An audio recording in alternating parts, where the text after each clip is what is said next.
ఆంధ్ర తెలంగాణలో తక్కువ ఫీజులతో high quality results ఇస్తున్న ఏకైక సంస్థ తిరుమల్ ఐఏఎస్ ఇన్స్టిట్యూట్. రాయలసీమ ముద్దుబిడ్డ మా జగనన్న అంటూ తన గళంతో పాటను పాడి వైసీపీ శ్రేణుల్లో ఉత్సాహం నింపిన సింగర్ మంగ్లీ వైసీపీకి పాటలు పాడటమే కాదు జగనన్నకు మద్దతుగా ప్రచారం కూడా చేసింది.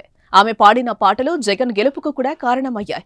ఎక్కడ చూసినా అవే పాటలు వినిపించాయి కూడా. దీంతో వైసీపీ ప్రభుత్వం టీటీడీ ఆధ్వర్యంలో నడిచే ఎస్వీపీసీ ఛానల్ కు సలహాదారుగా నియమించింది.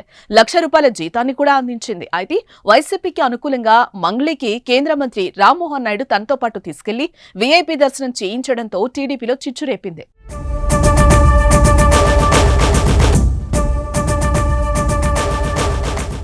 అరసవల్లి రథసప్తమి వేడుకల సందర్భంగా శ్రీకాకుళం జిల్లా కేంద్రంలోని ఆర్ట్స్ కాలేజ్ మైదానంలో సాంస్కృతిక కార్యక్రమాలు నిర్వహించారు. ఈ వేడుకలో సింగర్ మంగ్లీ కూడా పాల్గొని తన పాటలతో అందరినీ ఉత్సాహపరిచారు. అలాగే మంగళవారం ఉదయం రథసప్తమి సందర్భంగా అరసవల్లి శ్రీ సూర్యనారాయణ స్వామిని మంగ్లీ దర్శించుకున్నారు.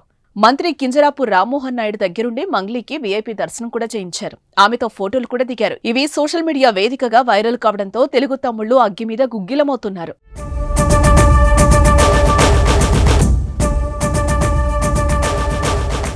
వైఎస్ జగన్ కు వీరాభిమాని, గత ఎన్నికల్లో వైసీపీకి ప్రచారం చేసిన మనిషి, నా నోటి వెంట చంద్రబాబు అనే పేరు పలకనని చెప్పిన మంగ్లీకి టీడీపీ ఎంపీ అయ్యుండి మీరెలా మర్యాదలు చేస్తారని రామ్మోహన్ నాయుడిని సోషల్ మీడియా వేదికగా నిలదీస్తున్నారు. మంగ్లీకి మీరు మర్యాదలు చేయడం అంటే టీడీపీ కార్యకర్తలను అవమానించడమేనని పోస్టులు పెట్టి తమ ఆవేదన వ్యక్తం చేస్తున్నారు. ఏ విషయంలో జోక్యం చేసుకోవాలని పార్టీ అధినాయకత్వాన్ని టీడీపీ క్యాడర్ కోరుతోంది. అయితే దీనిపై ఇంతవరకు అధిష్టానం గానీ రామ్మోహన్ నాయుడు గానీ స్పందించలేదు.